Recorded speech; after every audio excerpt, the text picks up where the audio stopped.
This is your host, Alonso, and I'm here with Norman Behar, a managing director at the Sales Readiness Group. And in this episode, we're discussing how to pinpoint the root cause of underperforming sales reps. Welcome, Norman. Alonso, great to connect with you again. Love this topic.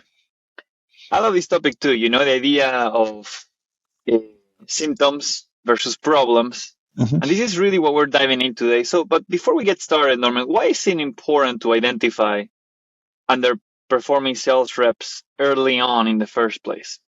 Well, I think when you talk about early on, that's really the key. If there's a underperformance issue, particularly with a newer hire, it normally isn't going to get better on its own. There's something underlying. There could be that they don't understand expectations. We go into what the various reasons are.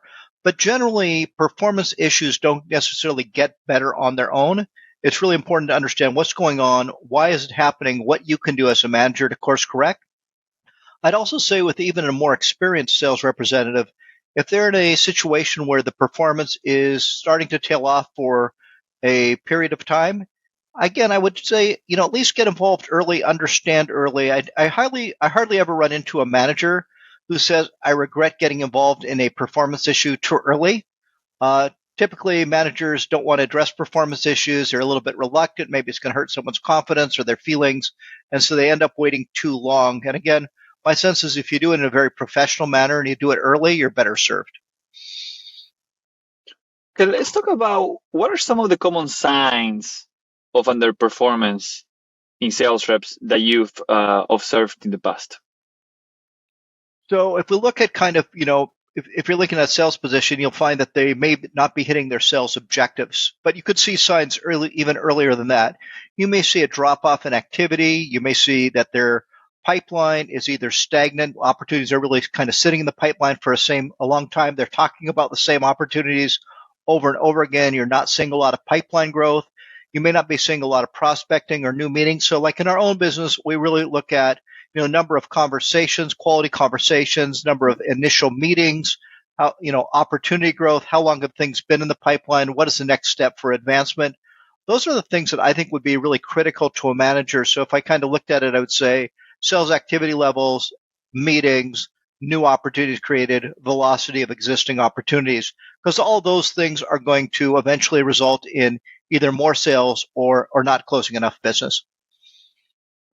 What are some, let's get a little tactical. What are some activities, because you share metrics right now, that managers can or should have as part of their function to identify these signs early on? I think the most important one might be customer meetings.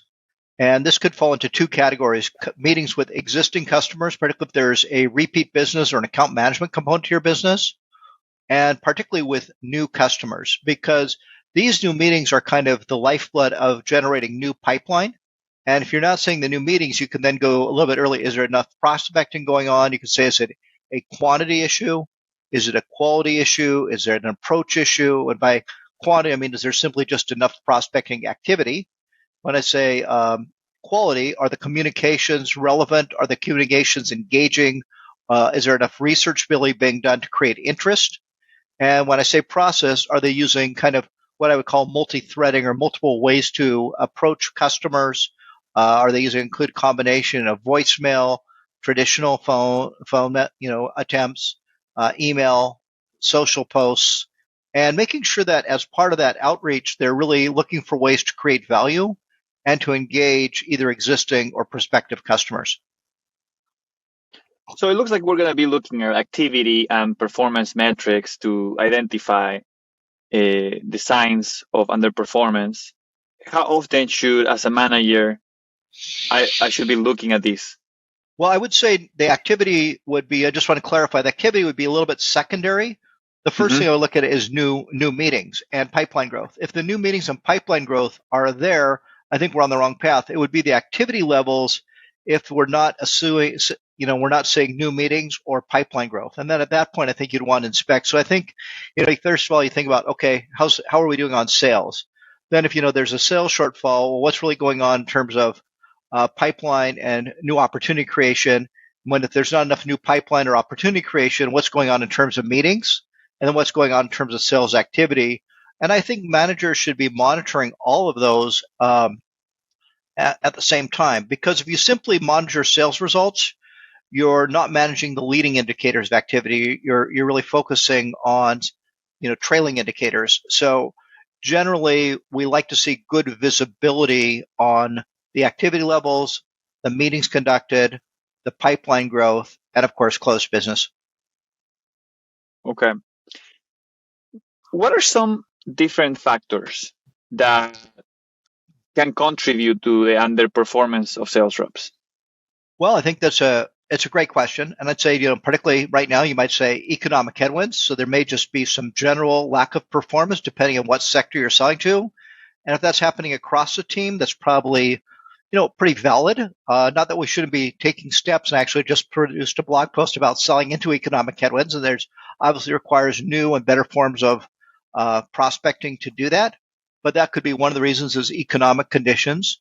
If it's more related to an individual or a subset of individuals, it could be a motivation issue. When you're in a more challenging economic environment, it's just a little bit hard to get motivated. Motivation can also be affected by personal issues. I tell most frontline managers not to go down too deep on that path. That's really more of an HR type of issue. But people are people. Could be some personal issues that are affecting motivation.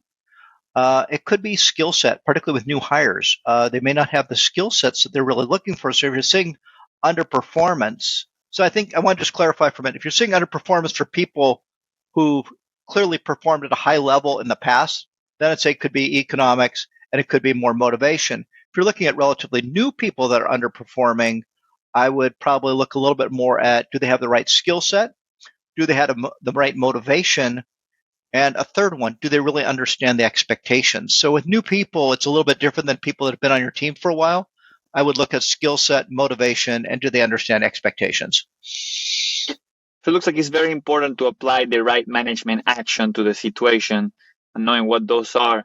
Now, on this topic, why is it important to diagnose the root cause of underperformance rather than just addressing the symptoms?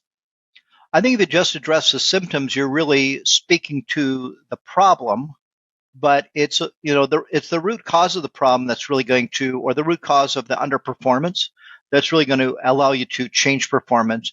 If I just talked to a salesperson saying you're really below plan, you need to work harder.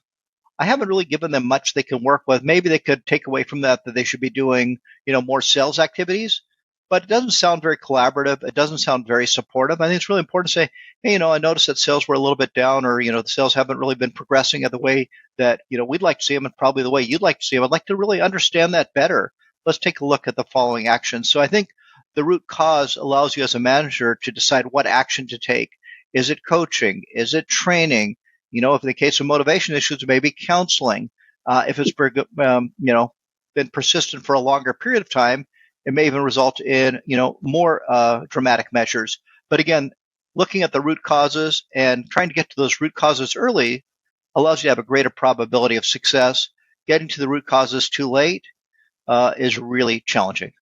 Yeah, and I always like the analogy or the image of the iceberg, right? That the symptoms are what we can see, but we have to figure out what's below it that's causing those symptoms instead of just Sure. dealing with the symptoms. I think that's so right, because you think about, the iceberg, we got the tip of the iceberg, let's call that, kind of the presenting problem, but it's really not what the underlying issues are that cause that presenting problem. Are there any other key sales metrics that you would like to also include to track to identify underperforming sales reps? Yeah, I mentioned this one earlier. So we talked about, meetings, we talked about pipeline creation, but I also like to take a closer look at the existing opportunities within the pipeline. How long have they been in stage? Are they moving from stage to stage? Are there clear exit criteria associated with each stage of the pipeline? Because what we often find when we talk to sales leaders when we look at the pipeline is that the overall size of the pipeline is misleading because there are many dormant opportunities. So I like to suggest that each stage of the pipeline have a maximum number of days in stage. And anytime an opportunity goes over the days in stage, there's actually a careful review of that opportunity. So I think there's an aspect of deal coaching here where you do the weekly pipeline reviews with each salesperson and you take a look at those that are actively moving, those that may not be moving. Is there a next meeting date? So is there even something tangible that will allow it to move? I also think it allows the manager to really leverage their expertise in a way where they're just looking at a statistic. They're able to say, okay, so what's going on with this account? What's the background? Then maybe the manager can share some expertise, maybe from a coaching perspective. So if you had a stalled opportunity, I might say, Alonso, this has been here for a while. Can you just give me the background? From a advancement standpoint, where do you think what do you think needs to happen? And then sometimes salespeople will know the next steps. You can say, hey, that sounds really good. Why don't we move in that direction? And say, hey, that's really interesting. Some of the other things you might want to consider. So this gives you an opportunity to add value as a manager. If there are competitive issues, if you feel like someone might not be selling at the right level, there may be a budget issue. So I really think pipeline analysis is also very important to measure the velocity of the pipeline. Okay. Now let's assume, Norman, for a second here, that the root cause of underperformance in a sales rep is skills gap. It's a skills gap, right? That they just don't have the right skills. What's the best way to provide this person coaching and feedback? Well, I think the first thing is to have a discussion and really understand what that person feels is working well for them and making sure they really have a desire to succeed. Now, if there is a skill gap issue, that could also impact their motivation. There's nothing being worse than being asked to do a job you don't have the skills to do. So I think you have to make an assessment. Does a person have the potential to develop those skills? And I believe most people do have the potential to develop skills. So I like to recommend we actually use a tool called the skill sales profile, where the salesperson assesses their own skills, the manager assesses their skills, they fill that out independently, they discuss it, and maybe they agree on 2 or 3 skills per quarter they can work on. Generally, skills associated with underperformance might be earlier in terms of pipeline growth and the ability to prospect and build relationships.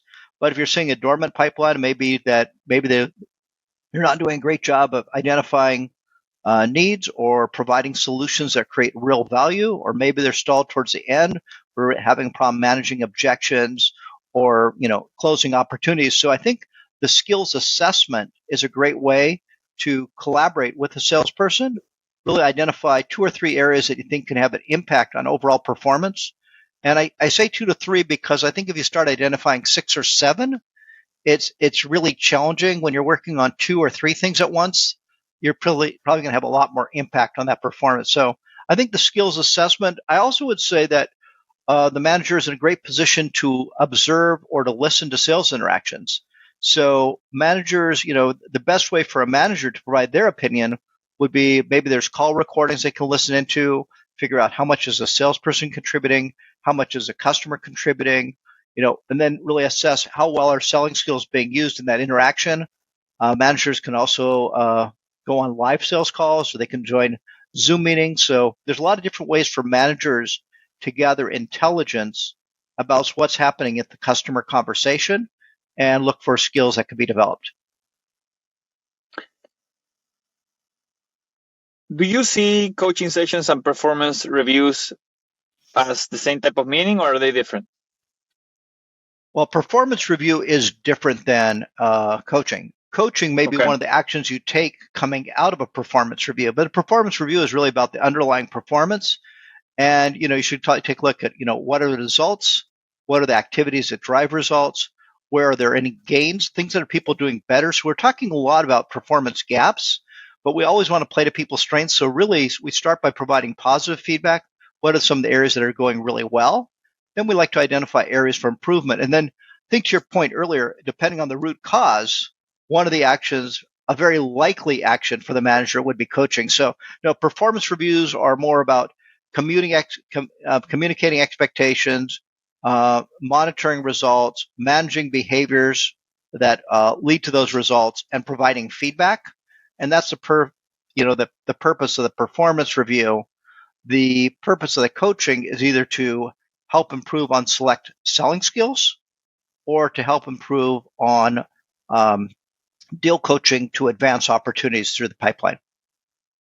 Okay, so like a coaching session is skill specific, and a performance review is more of like a higher level view of the function in general of the rep. That's that's right. So the performance review is a more overarching review where the manager is really in the manager role. And I'll talk a little bit what I mean by that. Manager role is really I'm managing a salesperson. The salesperson reports up to that manager. Sales Mm-hmm. coaching, can you imagine, kind of I'll go back a little bit old school, salesperson sitting on one side of the desk, manager sitting on the other side of the desk. Now imagine there's a round table in the room and you're moving your chair right next to the person. To me, that is the collaborative coaching. Just one point of clarification, the coaching doesn't have to be just about selling skills. It could also be around pipeline opportunities and what I would call not only skill coaching, but also deal coaching sessions, which typically happen when you do pipeline reviews. Okay. Norman, what are some best practices for anybody who's listening to this right now that they can follow to ensure that the performance reviews are effective? Sure. So I would say number one, communicate expectations clearly. It's amazing when I talk to sales managers or salespeople. Quite often there's just some fuzziness around the expectations. Make sure what people are really expecting, what you expect from people, both in terms of results, activity levels, and make sure that that's very clear. Number two, monitor those results and connect on a frequent basis. Really have a scheduled calendar of conversations with the salesperson. That could be a weekly check-in meeting, just depending on where that person is in their maturity with the organization. And then provide regular feedback. And when you provide that feedback, again, focus first on performance gains, things they're doing better than you would have expected, and really make sure you're playing to their strengths. And then being very candid and not sugarcoating any kind of performance gaps, but don't do it in a way that's judgmental. Really focus on the underlying behaviors and do it in a way where you're showing a desire to want to help that person improve in those areas and make sure that's a collaborative experience. Okay. So we talked about leveraging data and metrics to pinpoint the root cause of Mm-hmm. underperforming sales reps. Then we covered two activities with coaching and performance reviews uh, as a way to talk about those. But now let's talk about addressing the root cause. How do you Mm-hmm. typically address the root cause of an underperformance in a sales rep? I think it depends on what the root cause is, but I'll give a couple of examples. If it's a skill gap issue, it's very clear that it's probably going to be training and coaching that are going to be the best ways to address the skill gap issue. If it's an attitude or motivation issue, it's probably going to be some form of performance counseling, really trying to understand, what it is that's going on with that salesperson that's leading to that lack of motivation to perform. Quite often, those two could be close related. Again, I think I mentioned earlier when someone has a really good skill set, they're probably more motivated to do something. So let's say I have a really good skill set for prospecting, then I'm probably very likely to feel good about engaging in prospecting activities. If I don't have a good skill set for it, I'll probably shy away from those type of activities. So, but generally, the root cause is uh, either a skill gap issue or a motivation issue. They may not be totally independent. And the actions for managers, I'd say there's four actions. Someone's doing something better than expected, empower them and provide positive feedback. There's a skill gap, provide training and coaching to address the skill gap and monitor that over time. And if there's a attitude or motivation issue, maybe get into a little bit more of a one-on-one conversation and really try to figure out what's going on. Is it internal factors or external factors that might be leading to that motivation or attitude issue? I love it. These four sales management actions definitely make it so practical to have a workflow on how to follow up and address the root cause of underperforming sales reps, Norman. Now, as we conclude on this topic, Mm-hmm. do you have any final thoughts you have on improving sales performance? Yes. As a manager, it's really important to have some introspection first. Did you do the Hmm. things you need to do? So even though we live in a culture of accountability, we want to hold our sales team accountable. We have to set the example by holding ourselves accountable. Did I clearly communicate the expectations? Did I make sure and confirm that the person really understood their expectation? Did I schedule regular checkup calls or follow-up calls with that individual? Was I diligent in attending those and not just canceling them because I had something else to do, or letting them cancel because they had something else to do? So am I providing regular feedback to that person? So I think we always want to look to ourselves first, making sure that we're doing the things we need to do to lead, manage, and coach by example, and hold ourselves to a very high standard. And I think that really would also sets the tone for how you manage the team. So I would say probably the most important thing as a manager, look at your actions and make sure you're doing the things you need to do in terms of committing expectations, monitoring performance, and providing feedback. Fantastic, Norman. And with that, thank you so much for sharing your insights on this topic today. Thank you very much. Really a pleasure. Thanks, Alonso. Take care. Bye, Norman.